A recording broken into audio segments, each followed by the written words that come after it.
Meenakshi VS Kamakshi, Prashanth Varma Uppalapati రచయిత. కథలోకి వెళ్తే, అక్క బాగున్నావా? ఇలా లోపలికి రా అక్క. నేను బాగానే ఉన్నానే, నువ్వేంటి ఈ మధ్య అస్సలు రావడం మానేశావు? అనుకున్నా. ఇదిగో నిన్న మరిదిగారు ఈయనని కలిసినప్పుడు అడిగితే నీకు ఒంట్లో బాగోలేదని చెప్పారట. అవునా అక్క? అయినా వాతావరణం మారింది కదా, ఎండలా బెదరైపోయి ఒక్కసారిగా వాతావరణం చల్లబడింది. కొంచెం నీరసం అంతే. అవునే బాబు, ఎండలు పోయాయిరా బాబు అనుకుంటే ఒకరోజు వర్షం, ఒకరోజు ఉక్కపోత. ఏంటో ఈ వాతావరణం. కూర్చో అక్క, కాఫీ తెస్తాను. వద్దులే కాముడు, అయినా నువ్వు పెట్టడం ఎందుకు నీరసంతో? కోడలి పిల్లలే 4 అయ్యింది కదా, ఎక్సర్సైజ్ చేయడానికి వెళ్ళింది. ఇక్కడికి అర్థం కాక అడిగింది మీనాక్షి. నువ్వు చూడలేదే ఏమో, ఈ మధ్య ఊరంతా ఇనుప స్తంభాలు పాతురులై పార్కుల్లోనూ ఖాళీ జాగల్లోనూ. అవును చూసానే.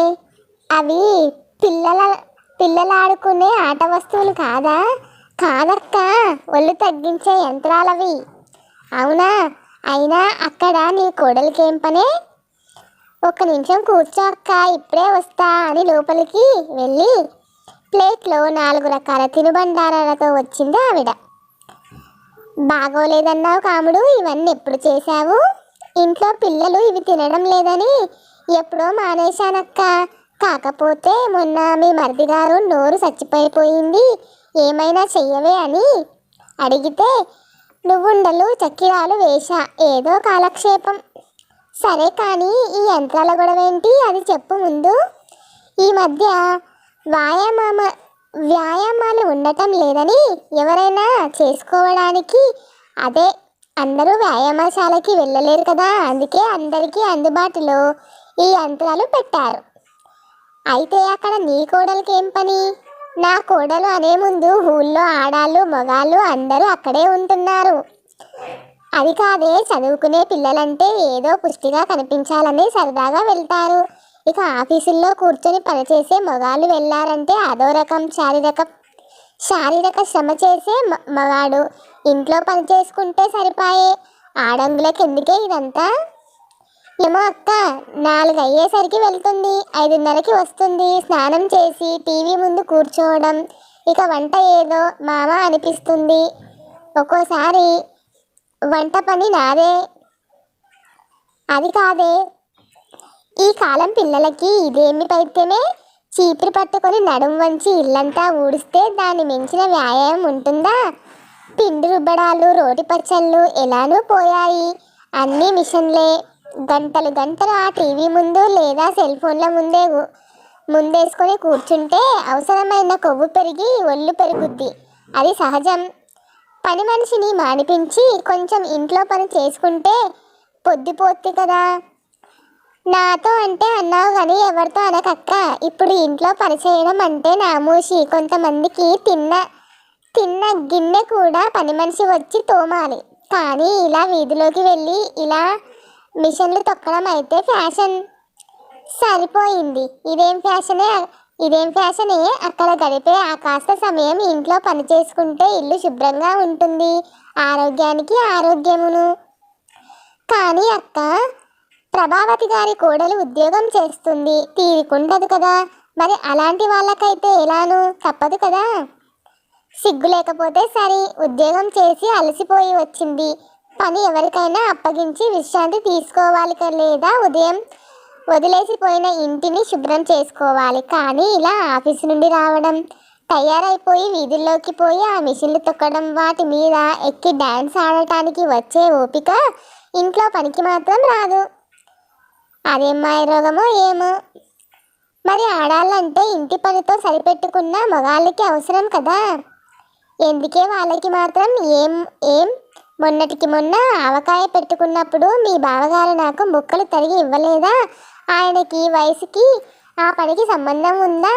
ఇది నా పని కాదని ఆయన ఏమీ తప్పుకోలేదుగా. ఆ పని అయ్యాకయే శుభ్రంగా తయారై వీధిలోకి వెళ్ళారు. ఇంటి ముందు ఆ మొక్కల పెంపకం, డాబా పైన డాబాల్లో కూరగాయల మొక్కలు నాటి వాటి బాగోగుల్ని చూసేది ఆయనే కదా. ఓ పక్క బయట పని చేసుకుంటూనే నాకు ఇంట్లో ఎంత సాయం చేస్తారో, అలాగని ఇల్లు ఊడ్చమని అంటూ తోమమని అడగను కదా. అయినప్పటికీ ఇంట్లో తిన్న కంచం తానే శుభ్రం చేసుకుంటారు. భోజనాలప్పుడు నేను వడ్డిస్తుంటే మధ్య మధ్యన ఆయన నాకు వడ్డిస్తూ చేసే ఆ చిన్న సేవ చాలదా చెప్పు. మన పనులు మనం చేసుకోవడానికి బద్దగించి అనక ఒళ్ళు పెరిగింది. కొవ్వు కరిగించాలి అని వీధిలో పడకపోతే ఇంట్లో మన పని మనం చేసుకుంటే ఇటు ఇల్లు అటు ఒళ్ళు రెండు వాటంతటవే శుభ్రపడతాయి కదే. పైగా పిల్లలున్న ఇంట్లో తల్లిదండ్రులు తలో పని చేసుకుంటూ మధ్య మధ్య పిల్లల్ని ఈ పనిలోకి లాగితే వాళ్ళకి అలవాటు అవుతుంది. రేపు ఎదిగిన తర్వాత ఇది మొగుడు పని, ఇది పెళ్ళాం పని లెక్కలు రావు. ఎంతమంది ఆడపిల్లలు వంట నేర్చుకుంటున్నారు, ఎంతమంది మగపిల్లలు ఇంట్లో చేసే చిన్న చిన్న పనులు బయటికెళ్ళి చేసుకునే పనులకి అలవాటు పడుతున్నారు. వీధిలోకి వెళ్ళి డ్యాన్స్ ఆడడానికి లేని సిగ్గు అభ్యంతరం మన ఇంట్లో మన పని మనం చేసుకోవడానికి ఎందుకు? పైగా మనుషులకి ఇచ్చే జీతాలు మిగులుతాయి. వాళ్ళు రాలేదని విసుక్కొని బీపీ తెచ్చుకోవడాలు తగ్గుతాయి. ఉమ్మడి కుటుంబాలు లేవు, సరే ఎలానో ఇంటికి నలుగురు తక్కువ కాకుండానే ఉంటున్నాం కదా. మొగుడు పెళ్ళాం పిల్లలు సరిపోరా?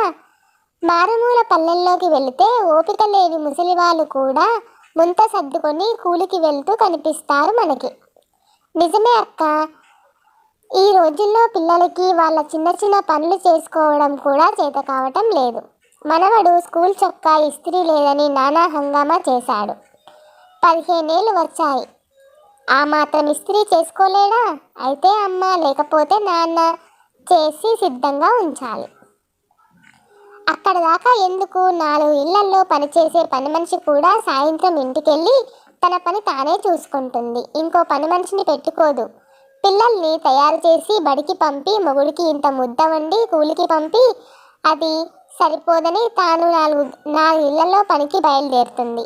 లేదా తాను ఓ ముద్ద సర్దుకొని మొగుడితో పాటు కూలికి పోతుంది. ఎక్కడో ఒకడు ఉంటాడు పనికి మాలినోడు, తాగుబోతోడు. కానీ ఎంతోమంది ఇలా కూలో నాలుకో వెళ్ళి సాయంత్రం ఇంటికి రాగానే కలిసి ఇంటి పని చేసుకుంటారు. ఓసారి బయట ప్రపంచాన్ని చూస్తే తెలుస్తోంది.